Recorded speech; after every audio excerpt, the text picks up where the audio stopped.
Hey guys, in this video, I will show you how to fix this experience is currently not available on a Roblox game. All right, so let's begin.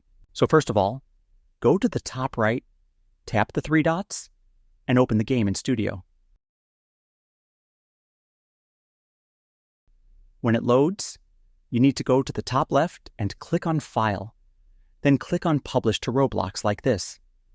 For other people to go and join it, you need to click on Game Settings at the top, come to the left into Permissions, and you can choose who can play this game. I want it to be for the public, so I'll select that and press Save. Now we can return to Roblox. I'll go and refresh the page, and we can now go and play it. So that's basically how you can fix. This experience is currently not available on a Roblox game.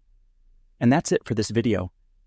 If you found this helpful, consider subscribing and giving this a big thumbs up. Thanks.